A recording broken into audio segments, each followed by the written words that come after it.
Welcome back to Bully Ball, a San Francisco 49er podcast. We know it's been a long time. We were enjoying the offseason, just like hopefully you guys were, but we got some 49er drama to jump into. 49ers just played the Raiders this past weekend, and it was not pretty by any means at all. So we're going to dive into that.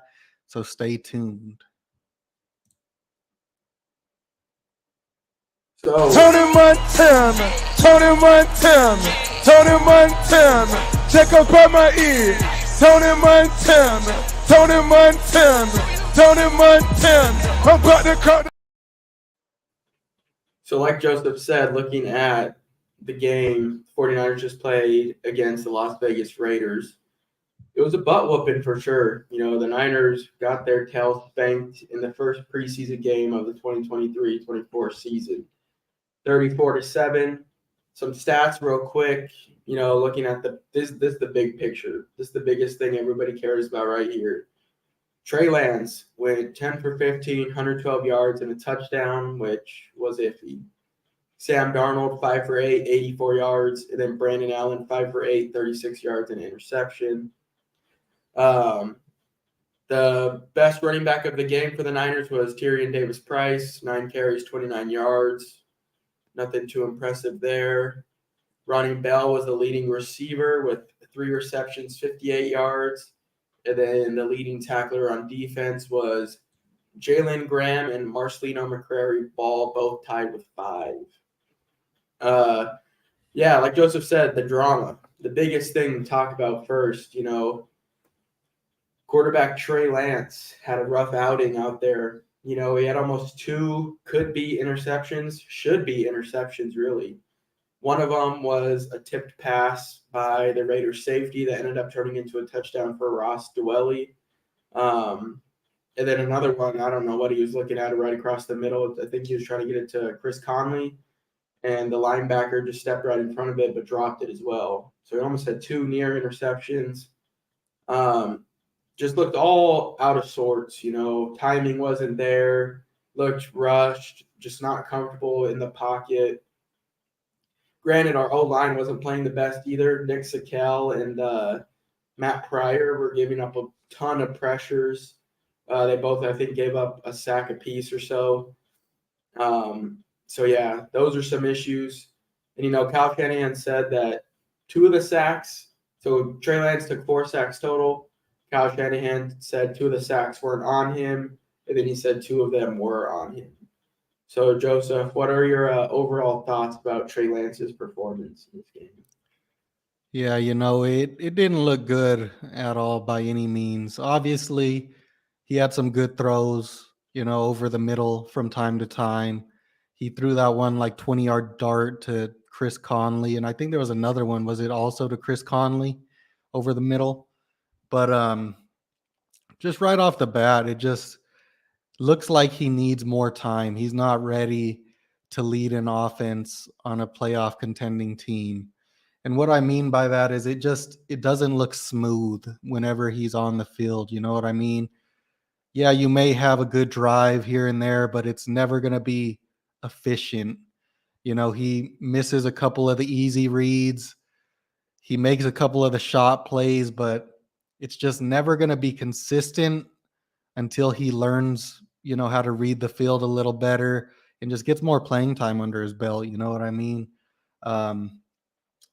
Personally, I thought, and I've been saying it for a while, is I think his athletic ability was a little overhyped coming out of college. There's a reason he didn't run the 40-yard dash, didn't do a 3-cone drill, and I think it kind of shows on the field. You know what I mean? He is a good athlete, but he can't escape from a D end when he's rolling out. And that goes into the agility, sideline to sideline agility, escapability. And we saw that with Brock Purdy last year. He made some crazy escapes from D ends, whoever it be. And, you know, you just don't see it. You don't see that burst, escapability. But who knows, man? You know, I think it was a rough outing for Trey Lance. He showed some good, some bad. And the thing is he can't compound one or the other. Like that one drive right before, was it the one right before halftime where he hit 2 or 3 shots, in a row, boom, boom, boom, drove them down the field. You get to the red zone, and then you throw it right to the defender because you don't see the lurking corner in zone. You know, if you complete that drive without that one play, it looks so much better. It's just, I don't know, he can't compound good plays, and that's something he has to work on for me. Yeah, definitely. And I just want to let it be known we're not one of those podcasts that's solely rooting for one side of the quarterback competition. We're not solely rooting for Brock Purdy, or not solely rooting for Trey Lance. We're rooting for the quarterback that's going to give this team the best chance to win a Super Bowl, whether it's Purdy, Lance, or even Sam Darnold. So we're not biased as to who it is. We're just giving our honest thoughts about it. And yeah, you know, me and you were talking about it, and we don't feel like Trey Lance, I guess, is just a good fit for the team right now. Because right now, we need somebody who's ready, who's efficient, who can lead our offense, make those plays sometimes that are out of pocket, that he needs to scramble, get away from some pressure, needs to make a throw downfield or just evade a blitz or something. And Trey Lance just isn't there. I don't think his accuracy is there. His footwork's there. He doesn't have enough playing time. He's probably taken 1,000 snaps in the past 10 years, and that's not a lot of snaps. You know what I mean? So he just needs time, and the 49ers can't afford that to him right now. Maybe if he went to a team like the Texans, obviously the Texans just got Stroud, so they're not going to get him. But I'm just giving an example of a team that could work for him. Somebody who doesn't have contending aspirations, and they can give him time to kind of just go through it on the field, take those bumps and bruises, let him learn. And then maybe the following year, you would see a totally different Trey Lance. But the 49ers right now, we're just not in a position to allow him to have that time to learn, which is unfortunate. Not his fault, because he was going to get it last year, but then he got hurt and Brock Purdy came in. So, it's not his fault, but that's just how it is. The Bucks or the Falcons, two just good fits right off the top of my head. But yeah, we're not biased. I've been saying it. One of the reasons I haven't wanted to be on this offseason is because I've been so annoyed with the quarterback controversy and drama. If we could have Lamar Jackson or somebody right now, Joe Burrow, any day of the week for me. I'm over the quarterback drama. But yeah, we'll touch on Sam Darnold real quick since he also had some meaningful snaps in the game, and then we'll move on.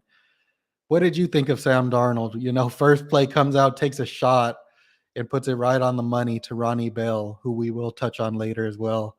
And then, couple good shots over the middle, looked pretty good. There was that one play where it got tipped by the linebacker, and I had the Raiders announcers on my stream. So they're like, oh, he almost threw an interception. No, that was a perfectly placed ball. If the linebacker didn't get one finger on it, he would have put that perfectly on the receiver. So, Sam Darnold looked accurate on all his throws. What'd you think about him in the game? Yeah, he looked good. He looked comfortable back there. He was making the right reads. Like you said, that one pass, for example, he was fitting in tight windows. The pass to Ronnie Bell, that really shows what type of thrower he is, the level of thrower he is. You know what I mean? Like precise, on the money, 30 plus yards down the field. So that just shows, why he was the number 3 pick. He just looks a lot more polished. He looked very comfortable. I was surprised. It was unfortunate that we only got to see him for 2 or 3 drives maybe. Because I want to see more. Hopefully he starts this next game. If Brock Purdy's not going to play, hopefully he gets the whole first half like Trey did this last one, because he looked good, and he looked levels above where Trey was. Honestly, I mean, obviously, some people could say, oh, well, Trey was going against the twos, Sam was going against the threes, so obviously he's going to look better. But with that, Sam was also having the threes play with him on our team, too. You know what I mean? It wasn't like he was having the twos going against the Raiders threes. It was threes on threes. So the competition level and everything was the same.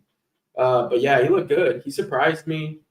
I'm excited to see what he can do going forward because I loved watching him at USC. And then obviously he kind of fell off in the NFL with the Jets. Then he came back alive at the end of last year with the Panthers. So hopefully he can continue that play. And, I saw an interesting article today from Greg Papa saying that, Sam Darnold looks levels above Trey Lance. And he thinks that Sam Darnold could probably even push Brock Purdy for that starting job. What are your thoughts on that? So before I say my thoughts, I'll say I've been low on Sam Darnold since he entered the league. You and my dad loved him at USC, and I said he was a turnover machine. And he continued to prove that into the NFL. So I've never been high on the guy. He has the same, upside. He had the talent coming out, but he makes dumb decisions with the ball. And I think right now, it's interesting when you think about him and Trey Lance, both third overall picks, but Sam Darnold really has nothing to lose at this point. He's on his way to being a career backup or out of the league. So he doesn't have the pressure on him that Trey Lance does as a more recent third overall pick who was supposed to be the franchise quarterback for this team. So you can see the different, comfortability, I guess, of the two quarterbacks. One has nothing to lose. The other one has all the pressure in the world on him. And you could just see it when they're playing. Trey Lance looked stiff. He looked like he couldn't move. Kyle Shanahan wanted him to be a bit of a robot. And Sam Darnold just looked like he was loose out there just playing football. So it was interesting. I don't really believe the whole Greg Papa thing saying he's going to push Brock Purdy. I think Kyle Shanahan knows what he wants already. But I do think Kyle Shanahan might see Sam Darnold as the QB2 right now, because why in the world do you give Brandon Allen a full quarter of play? So unnecessary. But he saw what he wanted to see from Sam Darnold, obviously. It's just real disappointing. If you're going to give Sam Darnold one quarter, you should at least give Trey Lance 3 quarters, because there's no world where Brandon Allen, who is not going to be on the team if the other 3 are on the team, needs a full quarter to play. Yeah, I agree. Maybe I don't know. I don't think Trey Lance will get cut, but there's always a possibility that you never know in the NFL. Those options just go crazy. So yeah, we'll move on from the quarterback because obviously the quarterback controversy is so saturated right now with everybody else talking about it. So we'll kind of just go down the line of the positions and kind of give our thoughts on each of those positions. Like I said, looking at the running backs, Tyrion Davis-Price was the leading rusher for us, 9 rushes for 29 yards. None of the starters played, so Christian McCaffrey wasn't out there. Jordan Mason had 5 rushes, 17 yards. Jeremy McNichols had 4 rushes, 7 yards. Tyrion Davis-Price, I think he did look a bit more explosive and a bit faster, but still nothing to write home about. Jordan Mason, he had a drop. He didn't look too great either. So the running backs were definitely a little bit underwhelming. Playing from behind could have been a factor in that as well, but there's still a lot more to see from Tyrion Davis-Price before I'm convinced that he can possibly take over for Eli Mitchell if he has to, or something like that. What are your thoughts on those guys? Yeah, Tyrion Davis-Price, like you said, he looked a little better. You saw a little bit more speed, little more explosiveness, but it's just like last year, that the value that you got him at in the third round just doesn't fit.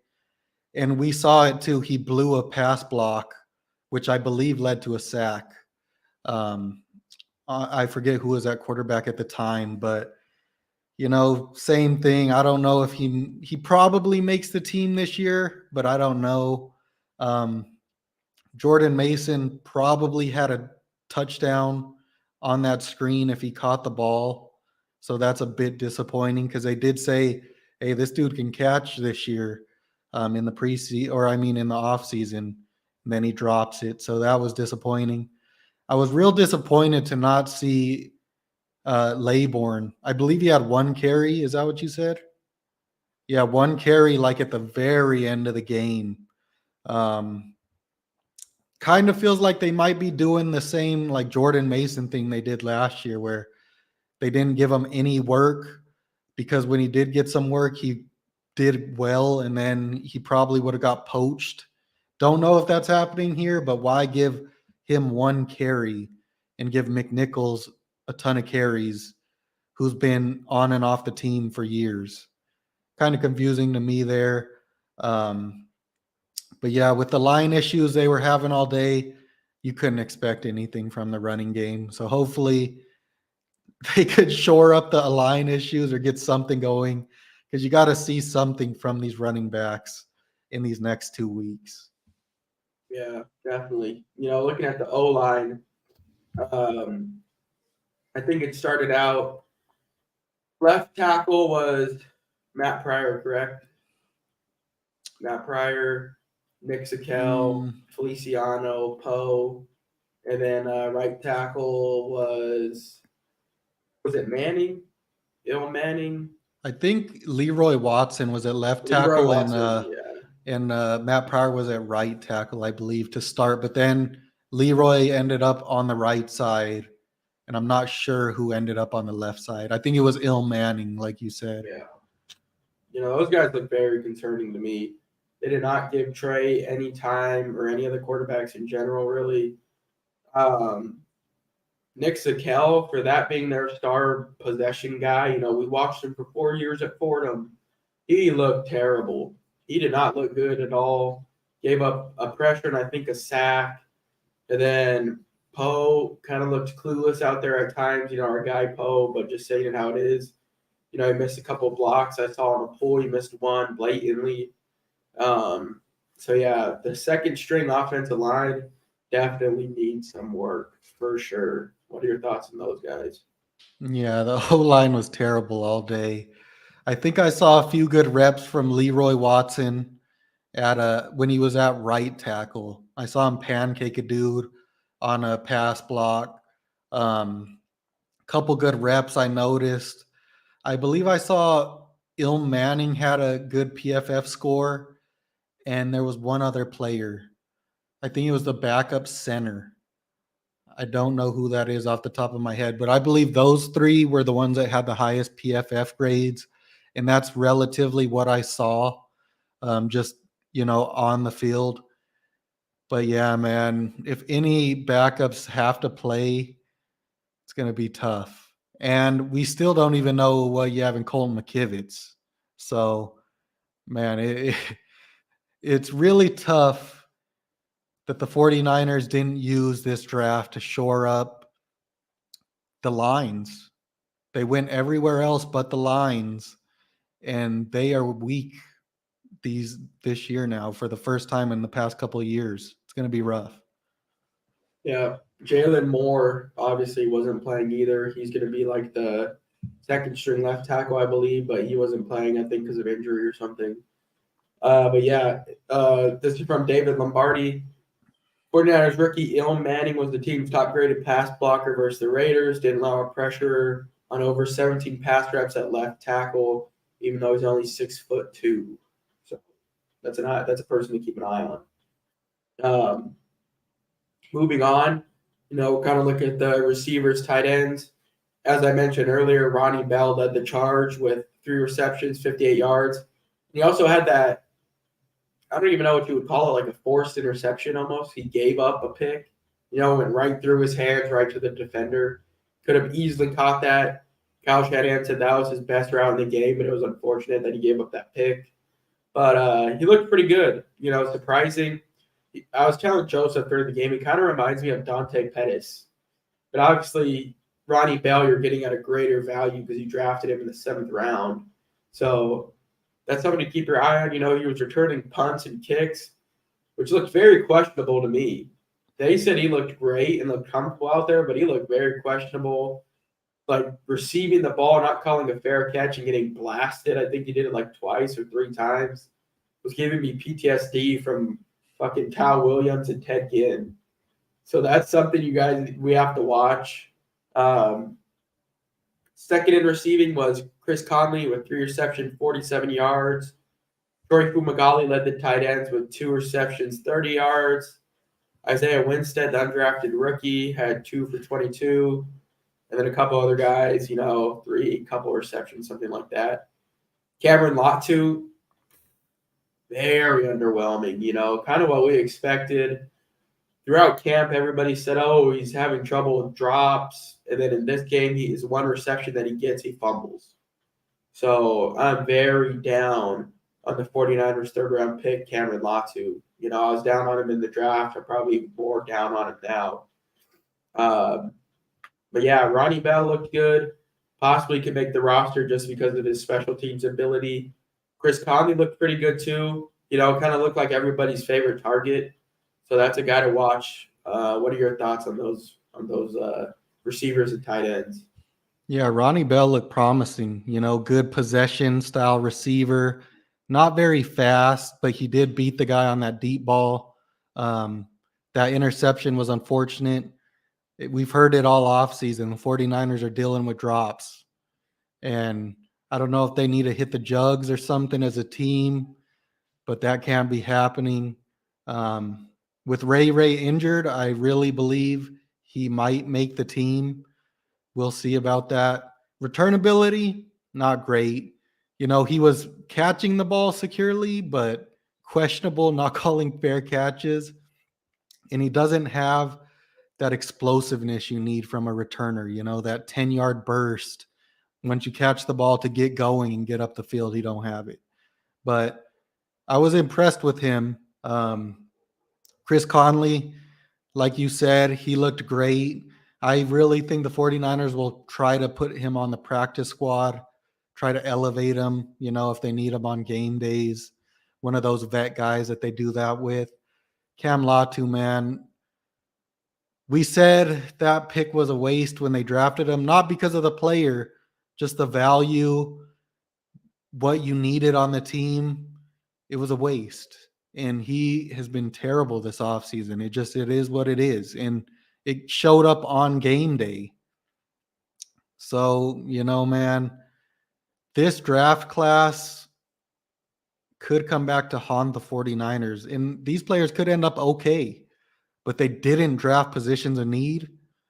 They drafted luxury positions, and it's unfortunate. Braden Willis, I think, had 1 catch. I didn't really see much of him, so I can't really comment on him. The 2 veteran tight ends, it again looks like there's not really any depth behind Kittle, and you drafted 2 tight ends, so that's unfortunate. But yeah, that's what I got to say about the offensive players. Yeah, the drop off is just surmountable from Kittle to whoever's next. If it's Charlie Warner, Ross Dwelly, Latu, whoever it is, it's just crazy. It'd be Same nice with to the have O-line.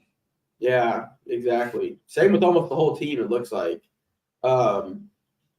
It'd be nice to have that second tight end that you run 2 tight end sets. Something that we got robbed of as 49er fans was seeing George Kittle and Jordan Reed line up together. Because if those 2 could have lined up, that would have been a ridiculous 2 tight end set. Jordan Reed was a monster receiving tight end, but the timing just never matched up with each other. But yeah, those tight ends look very underwhelming. I don't even know what they're going to do with that. Moving on to the defensive side of the ball, we'll start with the D-line. The D-line, another if you guys could see the theme of what's going on here, was everybody pretty much played very underwhelming besides a couple guys that we'll talk about. But the D-line, there was only one sack that came from Cleveland Farrell, and I think there was 2 pressures total. One was from Farrell, and then one was from who was the other one? I think it was Kerry Hyder, wasn't it? Yeah, Kerry Hyder, yeah. The 2 pressures the whole game. 2 pressures.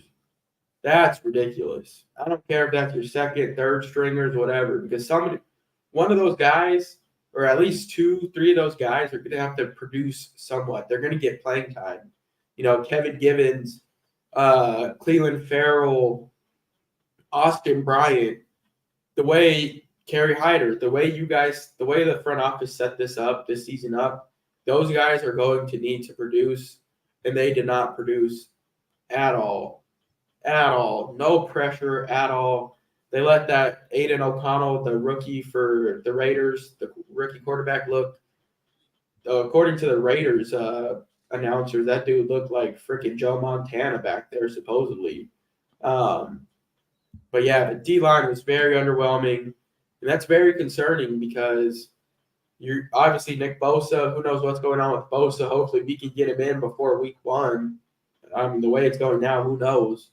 But obviously, you'll still have Armstead, Javon Hargrave, Kinlaw. Kinlaw looked, I don't know. What do you think? I think he looked a little bit better. I saw him get some good push on 1 or 2 of the plays, but that was about it. Didn't pop too much in my eyes. What are your thoughts on the D-line? Last year was probably the weakest the D-line has been before that 2019 run to the Super Bowl. And they had guys on the team still at that point, Omenihu, Jordan Willis. Who was the other guy that left? Ebukam. All those guys are gone. It does not look like they brought in anybody that is going to produce half the results that those guys got. Cleline Farrell looked okay. He got a sack, but it was kind of like a play action sack. So it wasn't really like necessarily a true pass blocking set to me. There was no pressure. I know Drake Jackson didn't play, but you're hoping for so much out of him when he comes back because you did nothing to upgrade the edge again.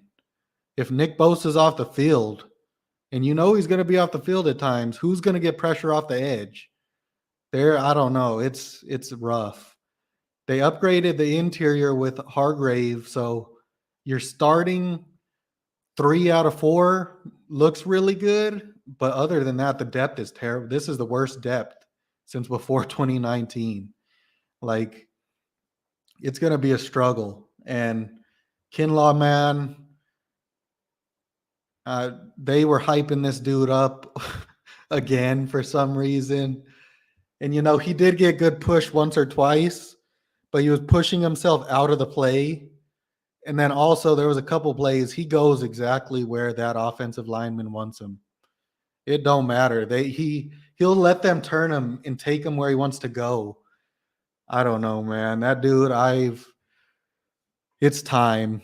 You got to call a spade at some point, but it was real concerning, to be honest with you. The depth is not there on that D line. And I was not kidding when I told you during the game, 49ers should legit look to raid the Raiders offensive line and defensive line players that get cut at cut down day because they looked way better than the 49ers guys.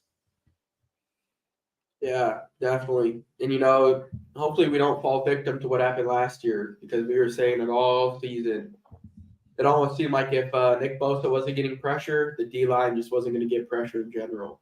So hopefully we don't fall victim to that trend again. Hopefully one of these guys can step up in the regular season, whether it's Cleveland Farrell, Drake Jackson, Austin Bryant, somebody, Kerry Hyder, I don't know.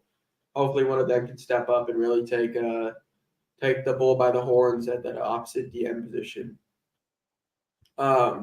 Moving on, we'll move back a little bit to the linebackers. Like I said, Jalen Graham and Marcelino McCrary Ball led the charge there. Jalen Graham looked good, man. He looked like another one of those 49ers linebackers that's going to be a steal.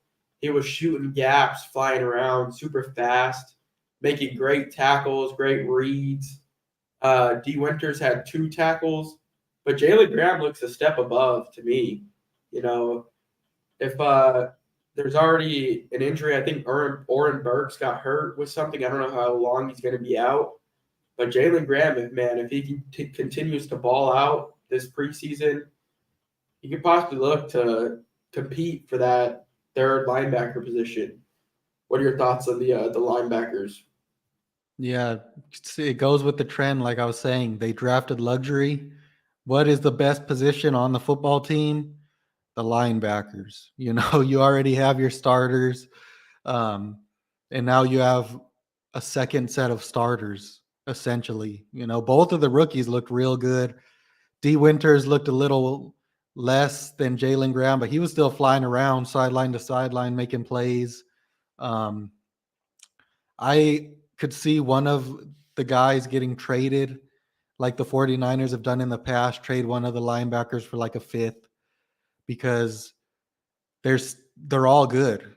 Marcelino could start, Jalen Graham could start. D. Winters looks like a formidable backup. Oren Burks is going to come back. I could see one of them getting traded, but that's probably the one position where they have a wealth of riches at this year, other than maybe wide receiver or running back, if you want to say that. But yeah, they looked great. Yeah, definitely. Moving on, moving into the corners, or the DBs, I guess, if you want to categorize them together. The leading tackler there was Sam Womack with 4 tackles. Jair Brown came in second with 3 tackles. AJ Parker, not too sure who that is. I don't know what position that guy plays. I think he plays slot. I think he's a slot. Oh, okay. So that guy, he had 3 tackles. Miles Hartfield, the safety we got from Carolina, had 2 tackles. The one that was very surprising to me was Ambry Thomas. There's a lot of talk about him in the offseason.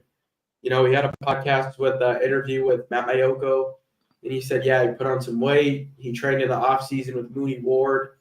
And I think it really showed because he looked great. He had a couple of pass breakups. He was stepping up in the run game, making tackles. He looked very promising, kind of looked like his rookie year, towards the end of his rookie year when we made it to the NFC Championship game. He stepped up big time in the playoffs at the end of the year, and he kind of looked back to that level. So I'm excited to see him going forward. And, hopefully if he keeps it up, they can work, like you said, kind of into a 3 cornerback lineup, because Isaiah Oliver, who's projected to be the starting slot corner, very concerning. He got burnt. He was getting burnt by 2s and 3s. You know what I mean? Like, he did not look as advertised whatsoever. So if you can work a lineup, maybe Mooney Ward, Ambry Thomas, and Demo somewhere in the slot, maybe, then that could possibly work. But keep your eye on Ambry Thomas and keep your eye on Isaiah Oliver, because, like I said, he looked very concerning. What are your thoughts on those guys? Yeah, Kyle Shanahan said the reason Oliver was out there is he's not guaranteed that starting job at all, and he did nothing to prove it in this game. So we'll see who ends up winning that spot. But like you said, Ambry Thomas was the only one that stood out of all of the DBs. Just making plays on the ball, always near the ball, good coverage. Looking more like a starter than a backup right now. We'll see if he could keep putting weeks together. But the one that I was kind of disappointed in was Womack. They said he's been sticky in coverage all offseason. He just can't get his head around. and it's causing them to get flat penalties and the ball caught on him. But he didn't look good. He had a lot of tackles, you said, but he got burnt down the sideline for like that 40, 50-yard gain, but the guy dropped it. Um, so, disappointing to see that from Womack because we thought he could compete for the starting slot this year. But yeah, other than that, Jair Brown, I wanted to see some big plays from him because I've been seeing big plays from everyone's rookies this preseason. But nothing bad, nothing good. Saw him come up in run coverage once, looked good, made a tackle. Didn't see him get burnt deep or anything, so I guess that's good.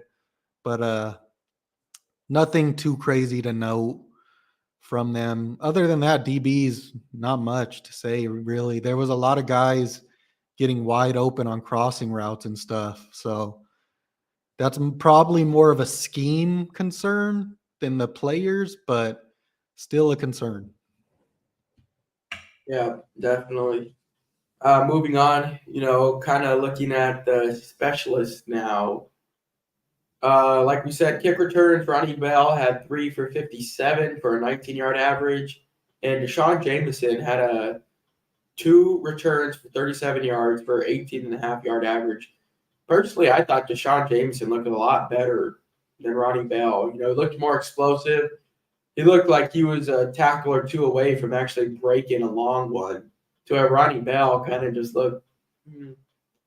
If you're a 49er fan and you've been watching the team for a while, he looked like Dante Pettis.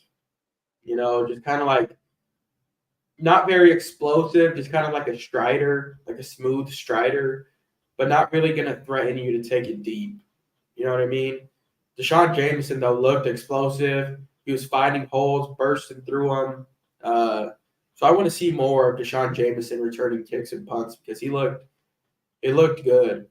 I could definitely see him possibly making the team if they give him the opportunity. What are your thoughts on those guys? I agree. Exactly what you said. And in coverage, he looked okay, at outside corner, kept everything in front of him, but nothing too big to note. But I would like to see him be the starting returner at least until Ray gets back.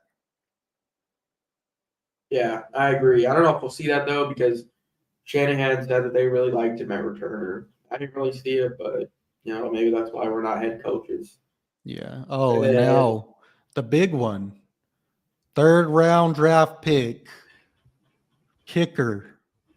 This is why you don't draft a kicker in the 3rd round. Jake Moody. The thing, Jake Moody, what did he miss? A 40-yarder and a 58-yarder? I think it was 59. 59, 58. It was like 30 yards to the right. It don't matter, and a 40-yard kick. But the thing that was concerning to me is he said he felt 100% confident when he kicked the ball both times. And I would have rather him said, hey, I slipped. Something was on my shoe. This dude said he was confident selling the ball 30 yards to the right of the goalpost. That is concerning to me. Yeah, definitely. I mean, I don't know what happened because all training camp you hear, oh, he just hit a 63-yarder. Oh, he's been hitting 30, 45, 55, like all camp. He's hitting these field goals. And then he gets to the game, and like you said, it's not like it was he doinked them. That shit was 10, 15 yards off each goalpost. Like, what are you doing? And a great example of taking a kicker too fucking early. Roberto Aguayo from Florida State, best college kicker ever, got to the league. And I think just the timing, of the snap to the kick to the hold, everything like that, just it fucked with him, and he wasn't able to kick field goals. He made 3 years in the league and then dropped out. So hopefully we don't have the same thing with Moody because that should look terrible. Very concerning. He's our starting kicker. You know what I mean? He's our starting kicker going into the league, into the week 1. So he needs to get it together. Hopefully he gets a lot more opportunities during the preseason to kind of get comfortable back there, kind of get the rhythm and flow and everything going. Because if not, you know that Cal Shannon doesn't like to go for it on 4th down. So we're going to be kicking a lot of field goals. And if he's not making them, it's going to be a long season. Very long season. It'll suck, man, because we haven't had a bad kicker in like a decade. You know, we've had good kickers for so long. Who do we have? David Akers, Yeah. super clutch. Robbie Gold. I believe there was one other guy in there. Joe But Nedney. yeah, I think one other guy too, but I'm not 100%. But we haven't had to worry about losing a game from a kicker, except for that one year when Robbie Gold was hurt and we had to bring a kicker off the street and he lost us a game. So Phil Dawson, yeah. So we've had good kickers for a long, long time, and hopefully this isn't the year where we have some heartbreakers because a kicker cannot make a kick. Yeah. You know, I also don't get our special teams game plan.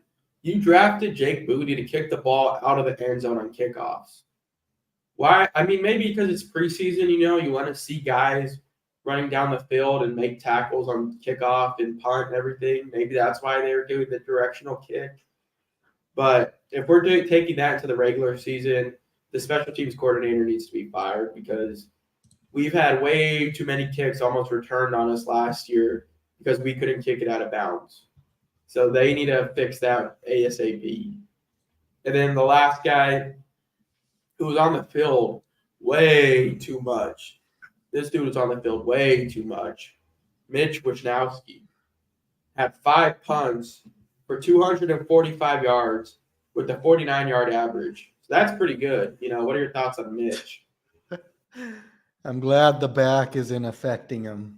You know, I saw him twisting his back in the gym, and that's probably how he threw it out. So I'm glad he's fine. But man, it's just you do hope to see the other kicker on the field more than him. But it was a disappointing game, man. The depth on this 49ers team, I told you and our dad, it seems like the worst depth the 49ers have had since that first Super Bowl run before that. It don't look good this year. And luckily the 49ers are getting back 5 or 6 guys this week. Can't name them off the top of my head, but Drake Jackson, Robert Beal Jr. will be able to see. Kalia Davis, I think, and I forget who the other 2 guys are. Greenlaw, and there's someone else. But so hopefully, you know, they get some cavalry back and they come into this next week and, you know, at least hopefully the 2s and 3s look ready to compete because we've said Kyle Shanahan starts slow. His team starts slow. The 2nds and 3rds started slow. I'm expecting the 1s to start slow against the Steelers, and we'll get our ass whooped if that happens. So they need to start showing up, and they need to start showing up fast. Yeah, I agree. Big news too, Brock Purdy finally got his throwing restriction off, so he's able to throw, you know, no restrictions, no days off. Sorry for the background noise too. My gardeners just got here. Yeah. So, you know, it's rough, but I wanted to pull this up real quick. 1 second. Just to show what we've been talking about. Pretty much the theme of what we've been talking about today is just the draft value. You know, the depth on this team looks weak, but the 49ers had like 11 picks in the draft. So why is there no depth on the team? All right, you take Jair Brown, right? Is he going to start? No. He possibly is your starting safety next year. All right, you're future-proofing your safety spot. That's fine. Good pick. Your other pick in the 3rd round, Jake Moody, misses 2 kicks terribly. And I saw people saying, oh, Tucker, what's his first name from the Ravens? The kicker? Justin Tucker. Justin Tucker was 4 of 8 his first preseason. Justin Tucker was undrafted. So the 3rd round kicker should be the best kicker in the league. But anyways, you take him right here. Look at some of the people that got taken after him. This guy was working our corners. I don't even know who he is. Trey Tucker was working us. And yeah, Cam Latu as well. But let's see the people that went right below these two guys that we took in the third round. Nick Saldiveri, guard that we were high on. Don't know how he's doing this preseason, but another guy, Blake Freeland. Those are two offensive linemen. 4 offensive linemen right here that the 49ers could have drafted. I couldn't tell you how they're doing this preseason, but they probably aren't doing worse than Cam Latu or Jake Moody. Then you got Dylan Horton, edge. Look at our edge depth this year. DeJuan Jones has looked like a monster. I don't think he's allowed one pressure for Cleveland this preseason. He's looked great. And you have questions at starting right tackle, let alone backup. So, it just goes to show, you just look at all these guys that we were high on and that are performing well in the preseason. Stetson Bennett looked great for the Rams if you needed a backup quarterback. And it just goes to show that, man, your depth that you drafted in the wrong places. I don't know. It was a rough draft. Aiden O'Connell looked like the next coming of something because he was destroying us. So I don't know, man. I'm just saying. How do you feel about the draft class at the moment? Just with position, needs and stuff and the depth and everything. How do you feel right now with that? I mean, we left that draft. Instant reaction was just already down. We knew that it was going to be rough. You didn't really get anybody of need, like you said. You just got those luxury players. Like, they're not going to provide much impact, and you need impact from these guys. Yeah, it's down. Like we said, almost all of them look like glaring weaknesses. Jake Moody missing kicks, weakness. Latu, fumble, drops, weakness. Jair looked, like we said, average. Probably won't have much impact this year. Bradley Bill hasn't even been able to really play because he's been hurt. Braden Willis, looked okay. Didn't really do much. Ronnie Bell probably looked the best rookie out of all of them. Right? What did you say? Yeah, and I'd say it's disappointing because all your best draft picks were in the 7th round. Ronnie Bell, you got Braden Willis, who they said has looked good in camp, better than Cam Latu, and Jalen Graham.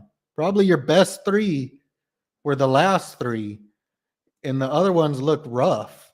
So, you know what I mean? It's frustrating, man, and sometimes it feels like they just overthink it because you see the people on the board and you kind of, even average fans can sometimes be like, hey, this person's probably going to be good. And it's true. But then they go with these other guys, and you're like, what are you doing? But I think this year, the depth is going to be really affected because of the draft class they had this year and even some of the ones last year. Yeah, definitely.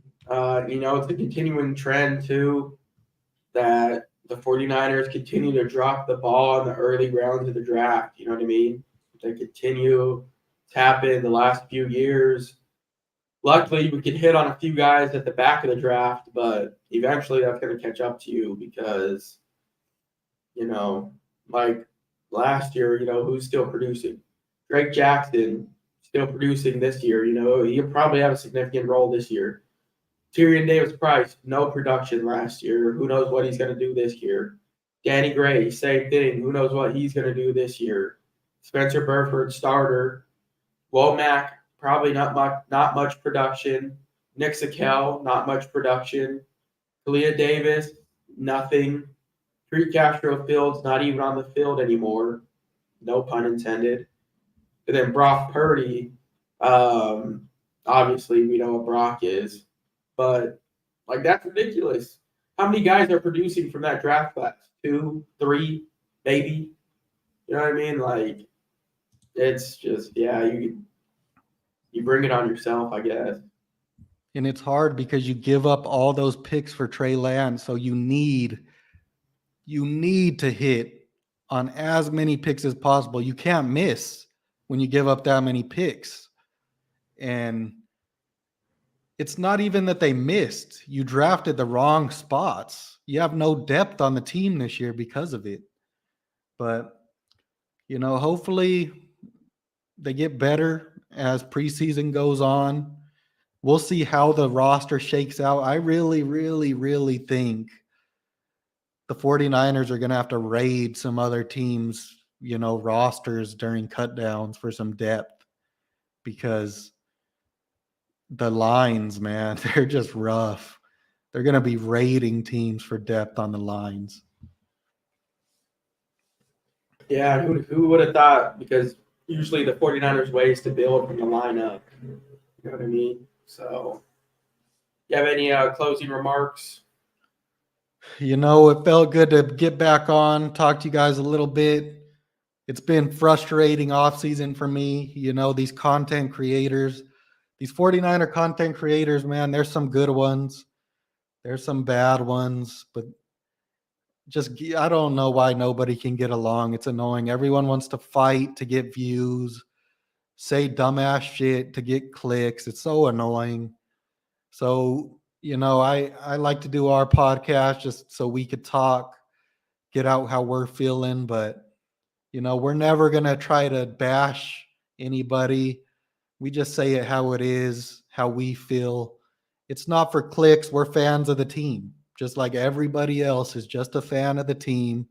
We want the team to win the Super Bowl. There's no need to be dumb about this stuff. It's just football. But that's all I got to say. Yeah, I agree. No matter what happens to Trey Lance, no matter what way he plays out, I would still go back to that draft and take Trey Lance 100 times over Mac Jones. So I don't want anybody to get that confused. I would still, even seeing how he plays now and everything, I would still take Trey Lance over Mac Jones 1,000%. Yeah, and for anybody that wants to try to take it out of perspective that we said he's not good, he needs a couple years of seasoning, and then he could be good. We're not saying he's never going to be a player. He just needs to go to a team that sucks, not competing for anything, and play for 2 full years and then see what happens to him. Because look at Josh Allen. He was not good when he entered the league. He needed some seasoning. He got it. It's what Trey Lance needs. Yeah, and like we said, right now we're just not the team for that. But yeah. Thanks everybody for watching. I'm not too sure what our schedule is going to look like for videos, but I'm sure we'll hop on here again sometime next week or maybe before the game or something. But thanks for tuning in. We know it's been a while, but we'll get back to some regularly scheduled programming here soon. Yeah, thanks for tuning in. We'll see you guys later. Peace.